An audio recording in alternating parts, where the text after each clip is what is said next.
Welcome to the Basics of Wheelchair Racing Equipment Series.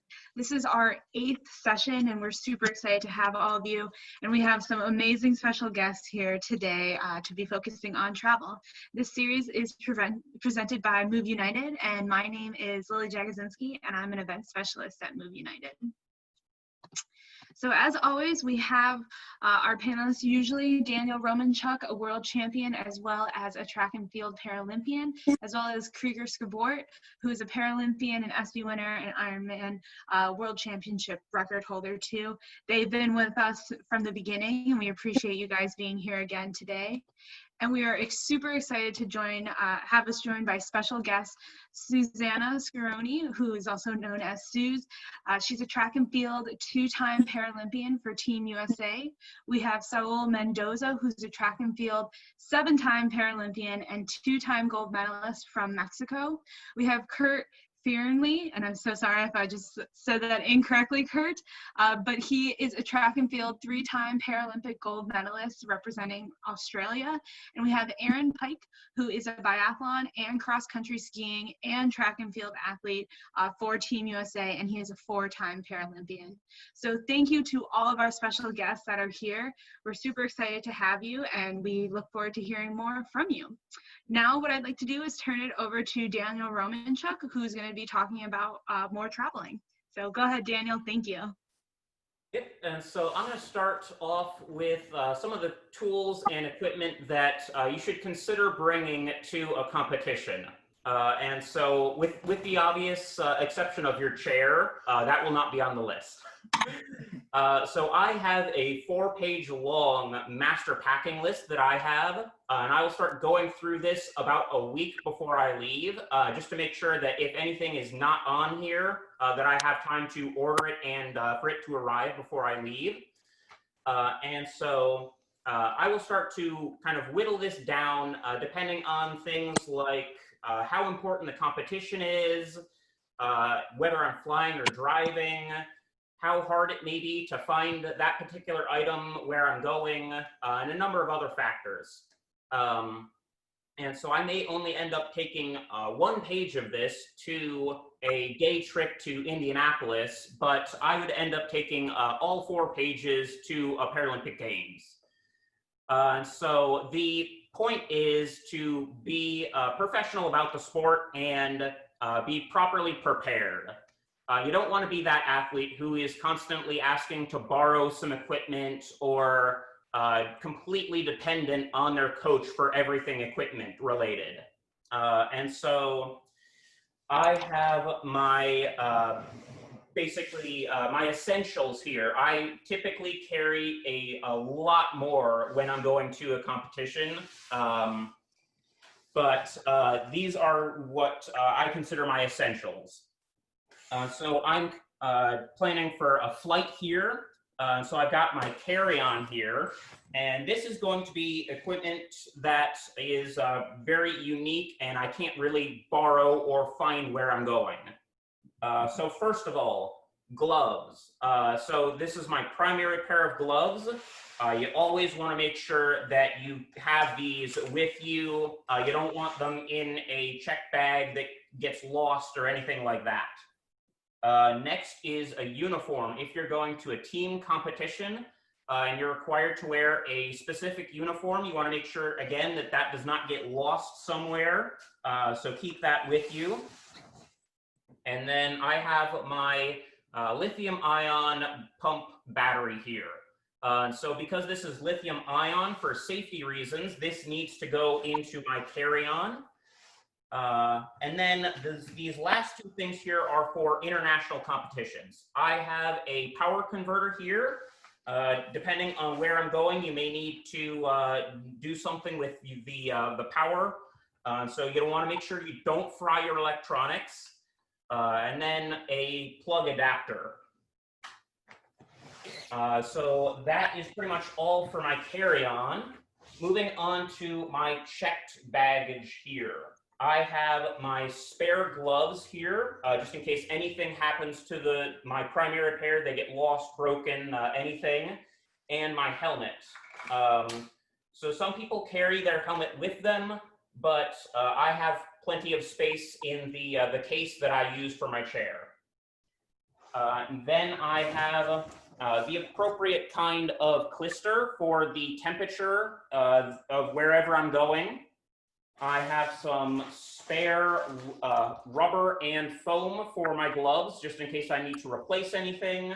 Also some tie wraps and things like that also can come in handy. So make sure I have that. Any tools that you may need to tighten, fasten, or anything to your chair. So I've got some Allen keys here, both English and metric. I've got a screwdriver, adjustable wrench, and a pair of pliers. Next, tapes. I have some just regular hockey tape here. And then if you use valve extenders, you want to make sure that you have plumber's tape with you. Getting into pumps here. I have my pump body with the pressed adapter on it. Then I've got a nice little small pump battery charger here. And so this doesn't take up much space, and if I'm going on a long trip, I may need to charge my battery. The next two things, if I'm going to a road race, I want to make sure that I have my CO2 adapter. Note, I do not have a CO2 cartridge because those are not allowed on flights. So get the adapter, and then any hydration that you would use. The last thing is any spares, both rear and front. And so that is my very basics for a flight. But do any of you have anything that you always make sure that you guys have with you?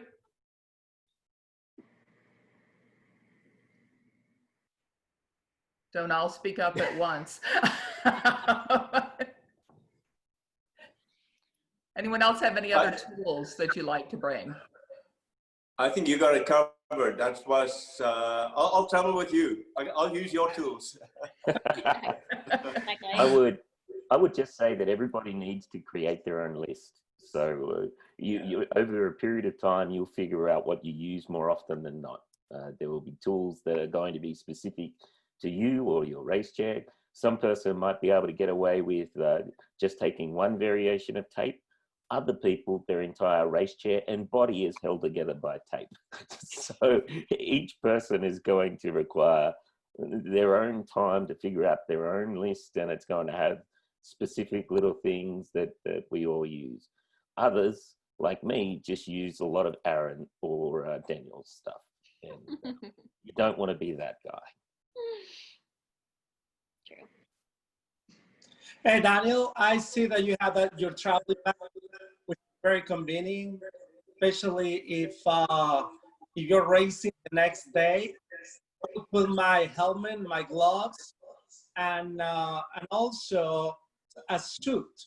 Just in case that so many times we lose our bags and we don't even have a racing suit for the team. So I put that on my backpack. That way I'm ready to race. In life, probably I wear the same things for a week, but if I don't have the equipment to race and I go all the way to Switzerland, then that's it. That's for sure. Anybody else have any other little travel sized things or equipment that you like to have? Or shall we move on to maybe we'll... Daniel was very covered it all. Really. All right. Can I add that it's another thing that you want to consider is whether you have somebody else there with you to carry all of this equipment or not. That is a big thing. How about if you guys are driving? Daniel, if you were driving, are there any other things that you would add to that absolute essentials? Some various types of glues. And definitely, again, going to road races, CO2 cartridges. All right. So let's move on to rollers then, because that is something that would be on that optional list, but I think Aaron's going to start that off for us. Yeah, I'm going to go over the portables. Kurt Friendly over there has used my portables a couple of times, believe it or not. But they're super handy. Competitions, whether you're going to need them for weather situations or you're going to need them because you're in the middle of a city and going outside is the most you're ever going to get out of the most places where you travel for marathons is kind of a jog and a couple of light accelerations. But if you bring the portables along, it opens up a lot more options, and you can just push consistently for a period of time. And I don't know, it seems a lot more productive than what you get of getting out on the road. It's important to get on the road at times just to see that everything's working correctly, because the rollers you don't need to steer with the rollers, for instance. So you wouldn't be able to check your steering, make sure everything's working correctly, make sure your chair's tracking straight and all that. But they're super handy, and I'll go over a couple. I have a couple of them here. One's from Canada, the Revolution Sport. Seen quite a few people on these now that they've had them. I'm gonna pass it over to Oxossi to get some video here. Flip it. So one of them is this is the Revolution Sport piece. This one comes with the duffel bag, but there's a little bit more of a setup on this one than there is on mine, but it does work really good. And once you have it set up and know the way it needs to be set up to fit your specific racing chair size, then it's super simple. But yeah, usually this will come a little bit disassembled. But anyway, the chair would just sit up, your axles sit up on the top of that, and then your wheels go on 2 individual drums. But this one, the drums are connected, whereas mine, they're both individual. Each wheel is going to be on a different drum. One nice thing about Alex is it's a really simple strap with just a loop and some Velcro. But you're able to add just a touch of resistance so that you're not respinning as much. So when you're on the track, you can do a couple accels or just some steady state effort to elevate your heart rate a little easier than when this is free spinning, it doesn't take much power at all. And then you just got this little front piece to keep your chair aligned. Your wheel sitting on the ground and your camera's going to change, and vice versa if it's sticking out too far. Over here. Then the other set, I think the first time I saw these was when everybody was going outside trying to figure out how to warm up in the rain, and Marcel was sitting in the tent nice and comfy with hot chocolate in his coach with these bad boys. So these are really nice. I saw him on those that one time, and I was like, man, I got to get these. So these ones are set up for the rollers where it's each individual wheel, so your back wheels obviously sit on each side of that, and you have another front wheel piece where they'll sit up and keep it level. And this one, weight-wise, they're about the same. Travel-wise, one nice thing about this, I guess, is you don't have to assemble anything. But you do have to tinker with it a little bit. Like once you get your chair sitting on it, you kind of have to line up the wheels inside of there. So that takes a minute.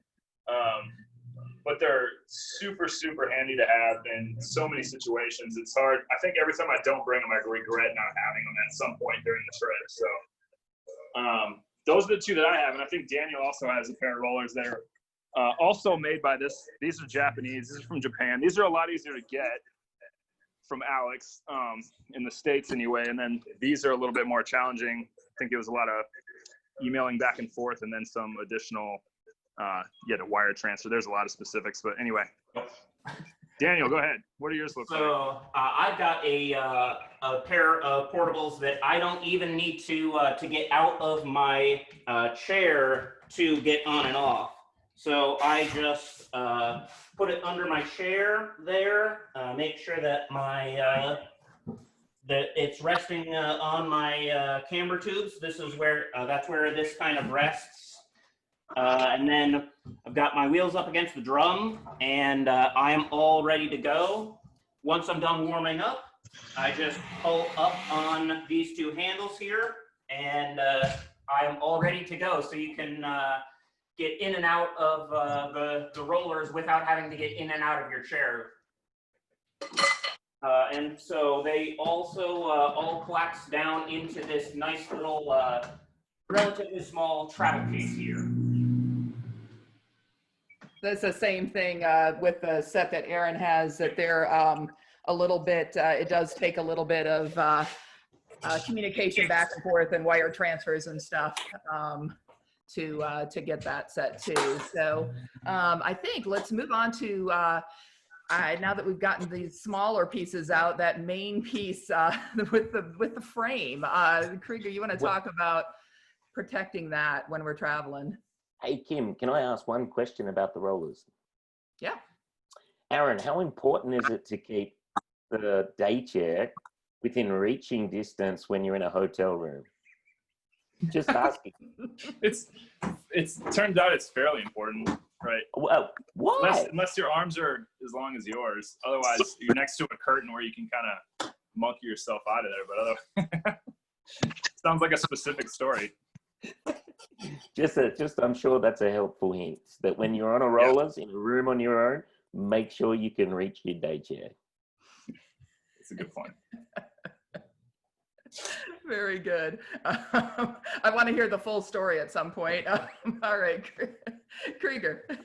Yeah, I also want to hear that story, but I've got some stories to tell as well about chairs rolling away. All right, so we got our tools, we got our portable rollers, and what's next? Now we just got to get our chair, and I'm just going to touch a couple of things on, protection for the chair. When we travel, there is really no exact way how to do this. There's probably 10 ways. We all do it different. I think just the main thing is when you travel is to protect your frame. So when you get there, you can race. So you can either do too little or you can do too much. When you do too little, the chances are that you might end up having a frame that's damaged when you get to your race. You don't want that. That's a little bit stressful. Now you can do too much. When you do too much, all the packaging can be too heavy. It can be expensive. The airline might complain about, you got way too much stuff and it's too heavy. All those factors can just add to your stress levels. And the big thing for us, when you travel, you want to make it effective, but also you don't want to make it over stressful for yourself as well. So I'm going to run through a couple of ways how I travel. When I do travel here in the US, I like just to leave my chair on the wheels, and I travel with my wheelchair as it is, and I just add some bubble wrap or some pool noodles or whatever to the frame. So let me show you. Okay, so here's my frame, and I just added some pool noodles to the steering area to take the brakes and the steering, because this is an area that can, get some damage. Another area that is you have to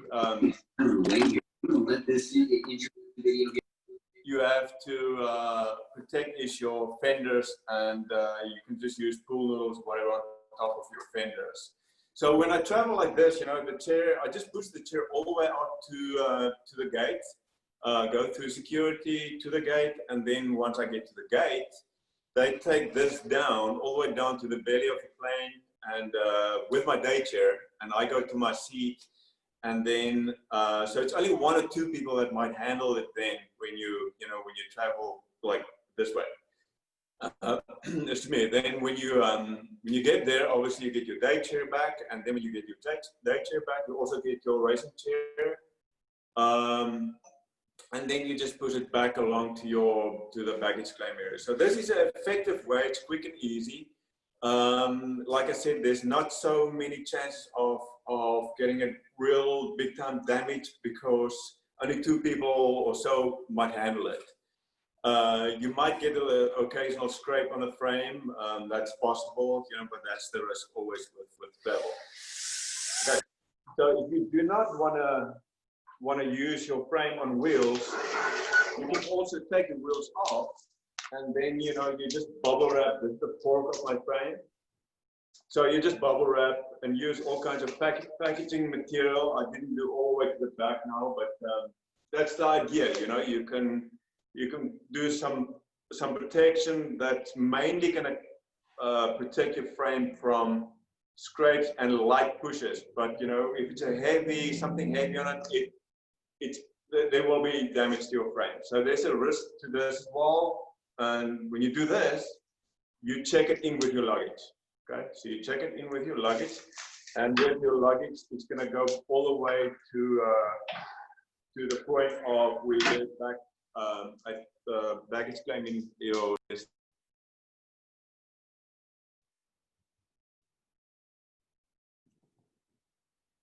I was just muted there for some reason. Another option is when you have a box, you know, when you have a box made for your racing chair. Okay, so that's a great option. The good thing about a box is it's protected inside a case. The tricky thing about it, you might have, you know, not enough space in your car, or it's a little bit cumbersome. You get to the hotel, there's not a lot of space in the hotel. You and 5 other friends, stinky old guys, share the same room. So then, you know, you sit with a big box as well. But at least when you have a box like this, you can sleep in the box and you can cover yourself. So yeah, so if you have a box, it's usually on wheels like this one. It's got wheels in the back, and the frame fits inside it. The lid would obviously go on top to cover it, and then you tip it down. It's on wheels as well, and then you would just, you know, pull the whole rig behind you, and you check it in like you would check your regular baggage. And when you get on the other side, you just get it back there again. But yeah, these are available. A couple guys are making them. But I think Aaron, what do you have there? You have another example for us? I do, yeah. This is another one from America's Hat up there in Canada. You got this real quick. This one is very similar in shape. It's pretty custom. Alex and Alana made it to where this one's a pretty general size, so it'll fit. You can put your chair in there completely. All you have to do is take the wheels off, which is really nice. No taking the fork off or anything else. And then super sturdy. Another downfall, I don't know how light the one that Krieger makes is, but this one's got a lot of weight to it. So if you like packing stuff in your box with it, it's easy to go overweight. I tried to put the portables in there with the chair and everything, and that was definitely out of regulation. This one's easy. It has a couple of clamps on the top to open it up, and you can just put a TSA lock on the top as well. Pop it open. Still got my leftover bubble wrap, black grip. And then there's a couple of, once you get inside of there, there's a couple of anchoring points that you can lock the frame down, or he can put straps in them. You can kind of customize them to wherever you want. If you want your chair, if your steering's a little different and you can't fit up in that tight space in the front, you can make it wider if he wants. He's made one for my sit ski as well. So yeah, that's another option. Pretty heavy. I think heavy is the downfall of this one, but protection is pretty maximal. I haven't had any problems with it. Been using it for years, all over the world, and no breaks yet. Hey, Aaron, there's just a question online. There's just a question online from Holly about where you can get the rollers and where you can purchase them from. You've mentioned Alex from Canada a few times. So Revolution Sport, revolutionsport.com. Maybe we can put it in a link as part of the video or something. But that's where both like this portable set. Addressing the Q&A at the end. Yeah, and they were on last week with us actually. Alex. Oh, sweet. Excellent. So, yep. Yeah, that's awesome. Yeah, so Revolution Sport can make your cases online. They'll have the prices and they'll show the case up there, as well as the rollers and a few other racing chair tools and equipment. Yeah, that's pretty much the gist of this one.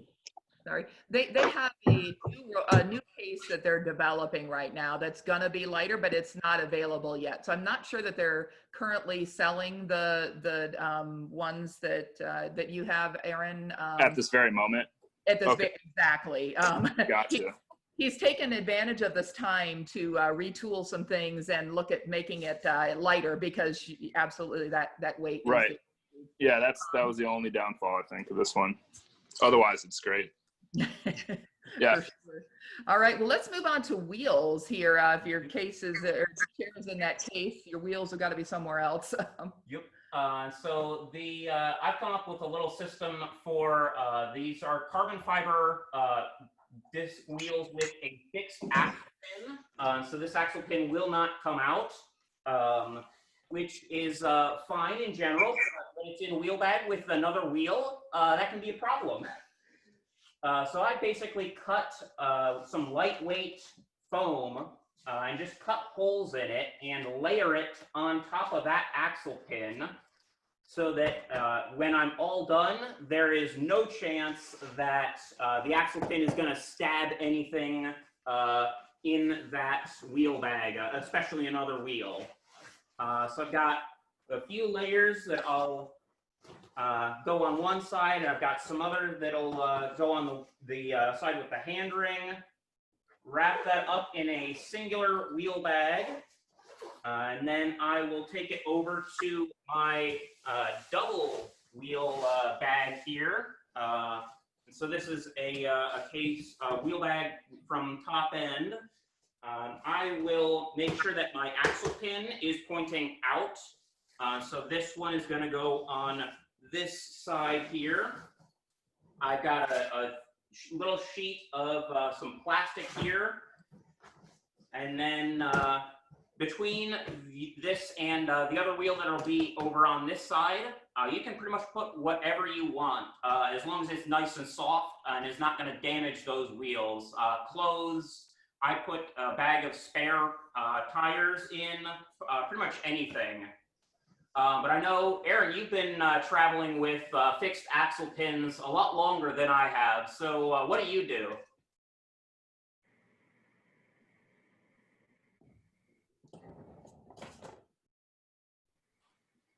Aaron, you're muted. Yep, got it. Thanks, Krieger. Yeah, the Karimas, you can all, yeah, I take those out as well. That's why I travel with, like, if I am bringing more than the wheels I have on there, I'll take the axle out of those ones as well. It's a little bit trickier, and you're going to want to have, with the Karimas, you want to have a torque wrench. So that'd be one more item that I would add to my tool bag. And then, yeah, I would pack them just like Danny was saying. I had soft cases before, but typically I just travel with this hard case, just because, I mean, out of the whole chair, the carbon wheels might be the most fragile piece on the chair, so super critical. So this is just a cycling case. This isn't made for wheelchairs, but for bikes. And it's meant to fit three 700 size or 27-inch wheels. And there's, like, you can see that there's grooves set in for the wheels, and you can easily fit your axle pins pointing outward to this outside, put the two big wheels on the outside, and then you can fit either a spare big wheel in the middle if you take your axle out, or you can take your small wheel and just stick it in there and put a little bubble wrap so it's not bouncing around. But these are pretty awesome. The only thing I've had a problem with these is, like, these clips have gotten bent or broke in the past. But otherwise, the wheels have never come out damaged, so that's definitely a plus with this one. Excellent. All right. Guys, and I'm losing it here. I'm not sure if we're on to Saul or on to Kurt here. Who wants to take it? Go ahead, Kurt. All right, so we're talking travel. From Australia, travel is always multiple flights. So it's all about limiting the amount of transfers that you have. Try and limit the amount of times that your wheelchair or your luggage will have to go through hands. Here, I always try and limit it to one changeover. And if it's a second changeover, I like to go somewhere where I actually have to see my equipment. So I get to grab my equipment, I get to take it from one baggage place, take it into another, because that's all points, your dangerous points. To lose your wheelchair, it will happen at some point in your career. You will go through an airport, you will get to your destination, your wheelchair, your racing chair will not be with you. So you try and limit that by reducing the amount of changeovers that you do. You also will become more familiar with the airports that are more likely to have issues, not to mention any names, Heathrow. But there are just some airports that have a lot more traffic that go through it, where you're more likely to get issues with baggage being left behind. One, I think that if you're traveling with a box, or if you're traveling with equipment, make sure it's light enough for you to be able to look after it on your own. That's something that as well, you will be stuck. You will be stuck and you will be on your own. And it's just easier to be able to make sure that before you start to travel, that you can get from A to B with everything that you need. It's tempting sometimes when you have a box to just jam everything that you own in the world into that box. But just like what Daniel said at the start, keep your list, keep to your list. However tempting it is to shove next week's washing into it, try not to. Packing things like CO2 cartridges. There are some airports, or if you're changing countries, or if you're flying into the US, you will have them thieved out of your bag. They are sensitive points where if you're going into specific countries, they're going to be taken. Also, if you carry a compressor, sometimes it's easier to carry that compressor on board with you rather than putting it in the bag, because that is also something that will stand out when you go through x-rays and can be removed from your bag and you will never see it again. But look, I would say that the major thing is just trying to plan your trip to have as little changeovers, as little stayovers as possible. And also you've got to be able to, when you land, be as familiar as you can of where you can source the equipment in the country that you are, and just be willing to roll with it for a bit. If you turn up on the other end and one of your 6 different bags that you've somehow had to carry and one of them doesn't turn there, be flexible enough to take a breath, source whatever you can in the country, make alternate training arrangements if you can't get your wheelchair together on time, and be willing to deal with the disaster at some point when you actually miss the race, because we've all done it. At one point in our career, how about anyone here? The 6 people that I can see, I probably missed 3 races because equipment didn't turn up. So I'm sure everyone else has lost at least one. Yeah, that is for sure. And just, yeah, making sure you've got as much time as you can to deal with it. When you get there. Exactly. So I always turn up. They say turn up 2 hours before. I'm always there an extra 45 minutes before anyone recommends that I have. And you know what? Be how do I say it? Be robust in the check-in process. You don't know how many conversations I've had with somebody that say that you have to pay excess for your wheelchair. You don't have to pay excess for your wheelchair. Push as hard as you can to make sure that you say that these are my running shoes. You wouldn't charge for running shoes. You wouldn't charge for legs. This is a racing wheelchair. This is the only way that I can participate in an athletics event.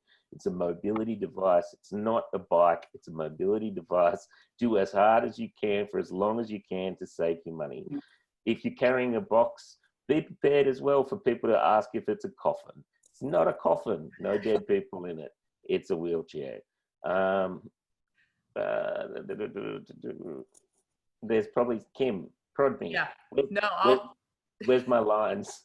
We're all good.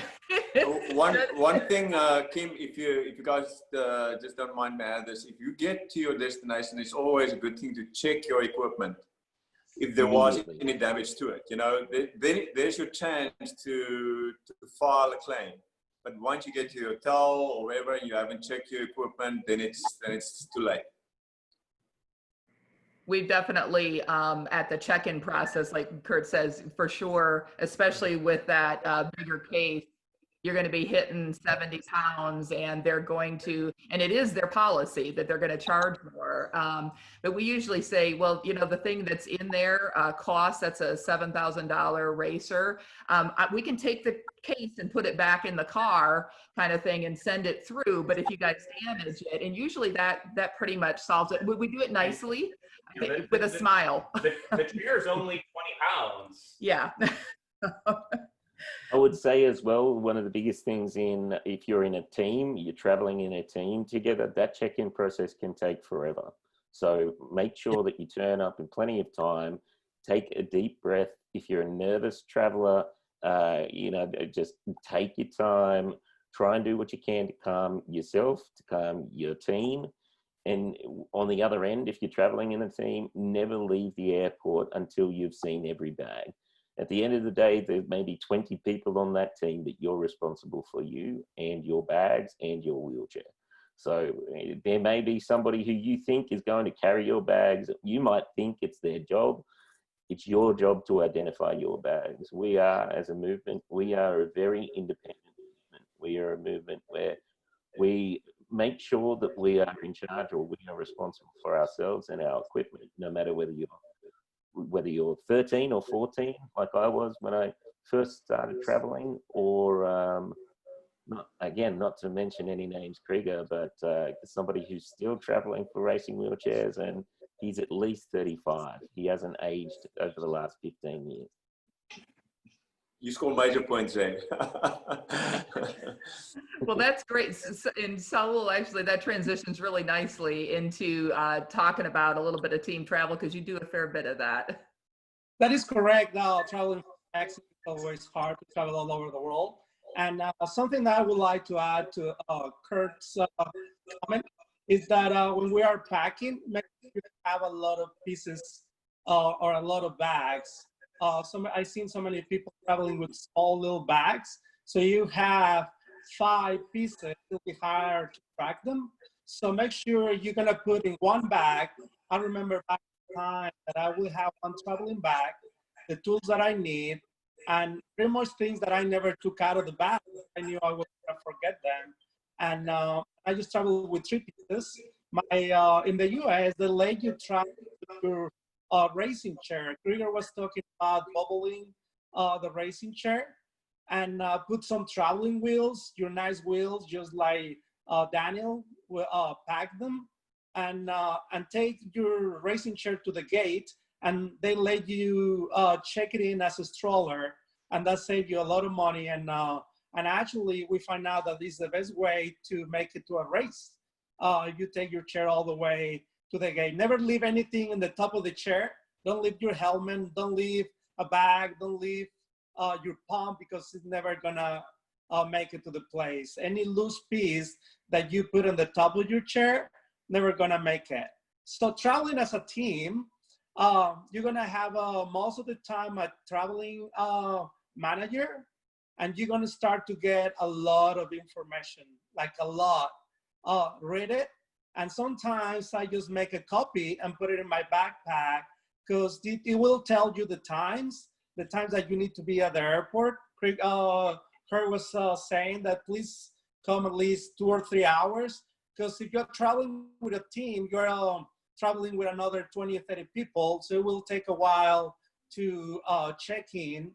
And if you're lucky, another team that go to another country, they may come and check in with you. So now you have 60 people. It'll be nice to check in with the same, with your group. Always put a tag in your bags, and that way they get lost or mixed. As you realize everything looks the same, everybody buy a wheel bag from top end, everybody have the same box, everybody is the same. It may look the same, so be aware that we need to know whose bag is this or whose box, and that will help to the traveling manager when we are picking up all your equipment and put it where it needs to be. Another thing also, your everyday chair, put your name on your everyday chair, because if you come to the airport, or I mean to the plane, and we're trying to get your chair, most likely we would never know whose chair belonged to. So that will help a lot, and you're gonna get the right chair. And sometimes they put it in pieces. I don't know if it's traveling is necessarily to put your name on the wheels too, but you can do it, sure. That will be very helpful. Most of the time, the traveling managers is either your coach, in our case, a mom or a dad that they volunteer to take that responsibility, and be aware who it is, and try to get all the information and read all the emails that they have. This important information, because in this email you may find information about your flights, about the time you need to be at the airport. If you need a visa, you're going to travel internationally, if you need a visa or not, and that will be a couple months before that you need to get a visa. Otherwise, once you arrive into the country or into the place, you may not be able to enter the country. Also have a valid ID, same name that is in the ticket. Now with a lot of restrictions, you need that, and just to make sure you can make it to your competition as well. And some of the information that coming through your emails will be something like, where is the competition, scheduling, the weather, what kind of clothing you need to bring. A lot of my kids, sometimes they show to a cold place with no sweater, no sweaters, and you have to make sure you have the right clothing. Even for racing, you need to know what kind of weather you're going to be racing on, if it's going to rain, if it's not going to rain. So be aware of that, how the facility is going to look, where is the dining, what time, training, where's the training facility, all those type of things. Your traveling manager should be able to tell you where to do and what kind of things you need through traveling. Something that I recommend while you're traveling is we don't like to look the same, but if you can wear the same colors as your team or as your family, that'll be nice, and that way we can find you easier. The bag that Daniel was talking about, not only need to have probably helmet, gloves, a racing suit just in case, but also all your personal stuff. And that way you need to use the bathroom, which I recommend use the bathroom even if you don't need it, because once you get into the car, plane, or bus, it'll be hard to stop. So might as well use the bathroom all the time. You can go to the bathroom with a staff. That will be good, just in case that you need a little help. Maybe you're in a rush and you're leaving stuff in the bathroom. Maybe I fall and somebody help me. Who knows? In that way, we can rush through the airport, to the wherever we are, and make sure we are safe as well. And yeah, I mean, with a racing chair, if you're traveling, sometimes we can get help from the airlines. And going back with the airlines, maybe it'll be nice to check in all together, not only because you make it easier for the airlines, and you can make it easier for yourself as well. And yeah, I think those are some of the things that I have for you. And traveling is fun all the time, but make sure you bring what you need all the way to your competition. It can be 10 hours, 24 hours, 2 days traveling, and if you don't have the equipment that you need, if you don't have the clothing you need, it's gonna make it a hassle. One of the handy things to identify your bag if you're with a team, because you may all be using the same wheel bag or box or whatever it is cut a fluoro bit of string or rag and get about 4 or 5 pieces of it and tie it around each of your bags, or just a bright identifying. I think I had I think somebody made me this really like a bobble that's made out of wool that was just all different colors, that as soon as I saw that thing, it stood out and I knew it was mine. That's very, very good. Lots of great tips here. Things that most everybody here has probably learned the hard way, right? Through experience. And I know as you're going through all the airports and then you get to your destination, you might have that, as Saul said, you might have a bus ride, something like that. Not only is making sure you've taken care of, you have all your luggage, you're taking care of whatever bathroom stuff you need to do. But then there's that whole thing that you're there for a competition and you have to fuel yourself. Eating is important, and sometimes trying to find things when you're on the run is a little bit hard. So I think Suze is going to take us through kind of some thoughts along that line. Yeah, cool. That's very true. And I think when I thinking about planning ahead with nutrition, it's just like these guys were saying, when you're traveling, the same considerations are there. So like you have just seen how many bags it could take with equipment. When I thinking about what I'm going to bring on an airplane for eating on the plane, it all depends on like the length of the flight.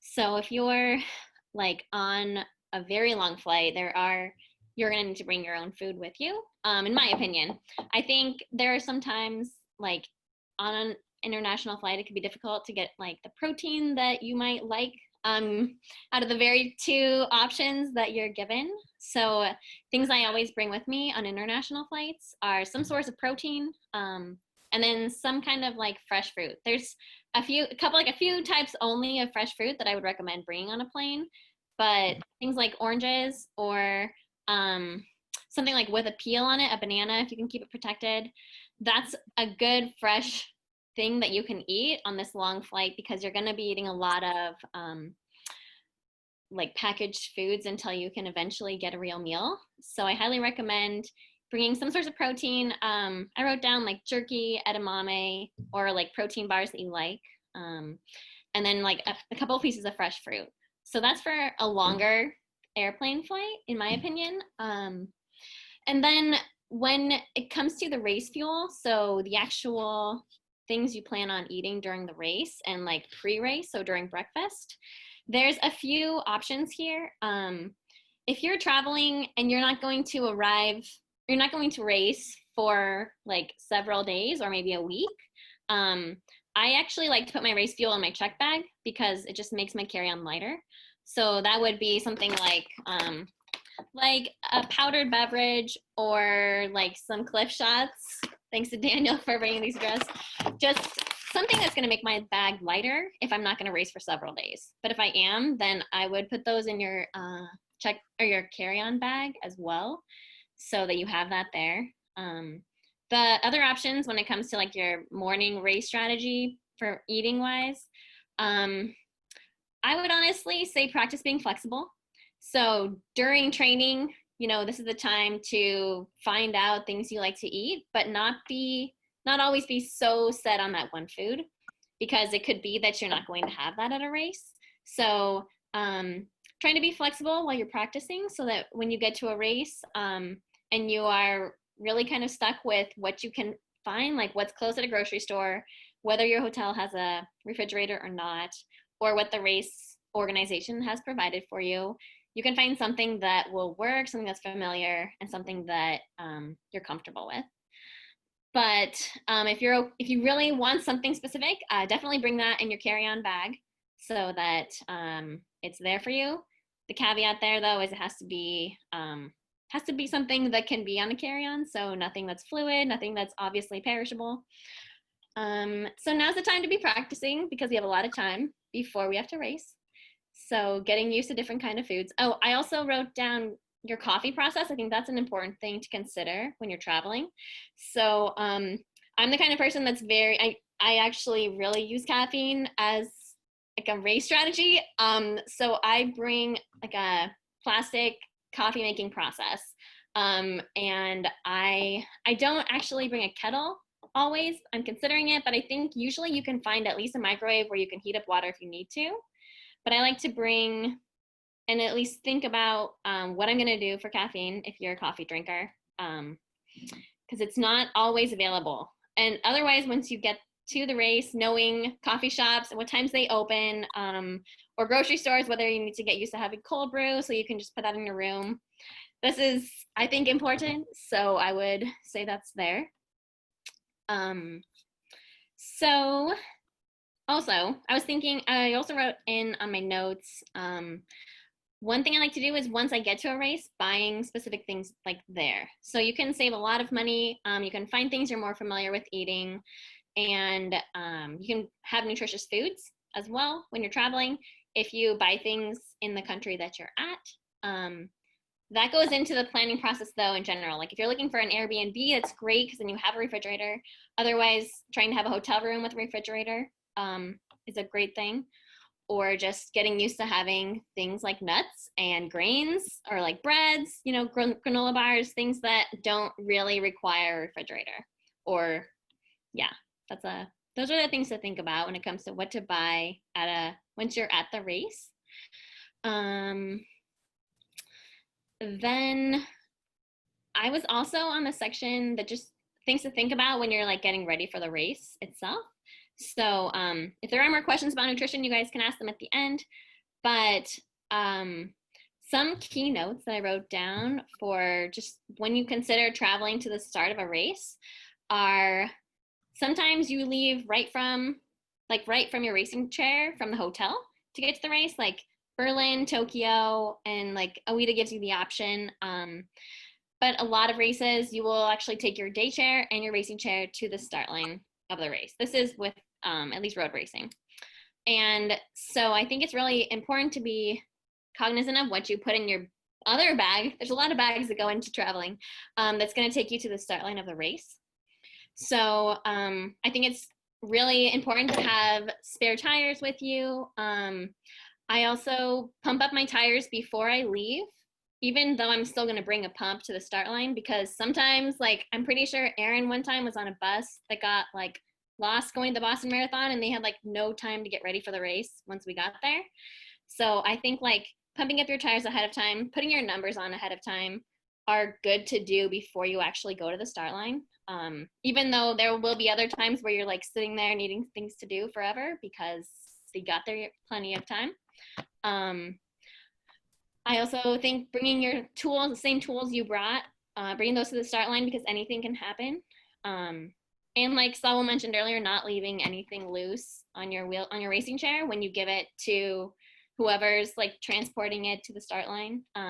Making sure you're carrying everything with you on your shuttle.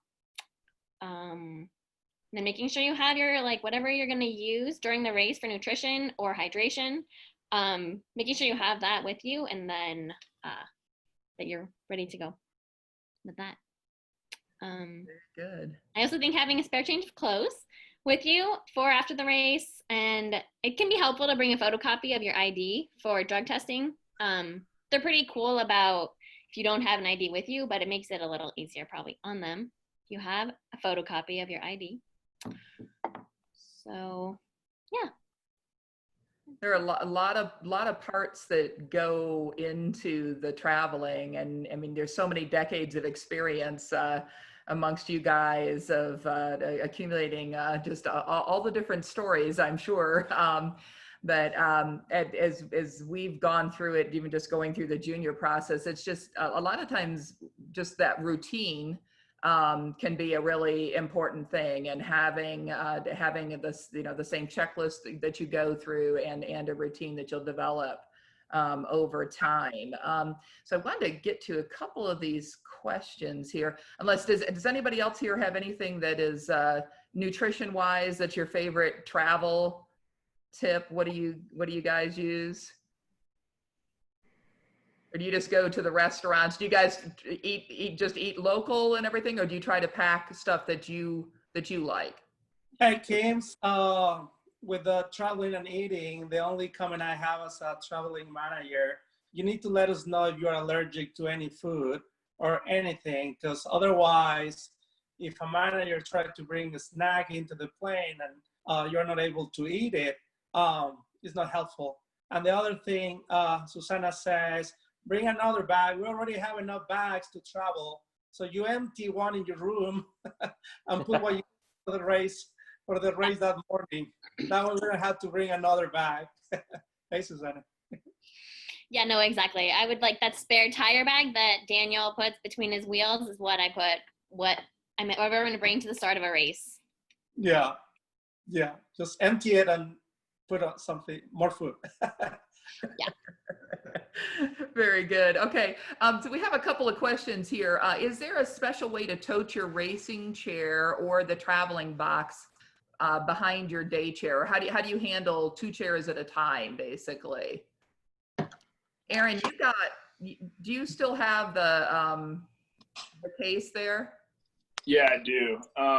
Yeah, the one I got, Alex has there's a handle on the back of it, and you're able to, it has a pivot point underneath the chair in the middle, so it's not getting hung up. It's easy to swing the front. Let me see if I can show you real quick. Yeah, with this one, you have the handle in the back, and you can usually just grab onto that and push with your other hand. And it's actually kind of handy because you can throw your duffel on top, or your, if you have a soft wheel bag, you can throw that on top as well and push those things together. And I've seen that work for people with a lot of ability, but I've also seen it people like high-level T53s that it can also do that same thing with this box. But it has a little pivot point, so you can lift up the front, and then it'll just pivot really easily no matter how heavy the box is. So pretty handy that way for this chair box.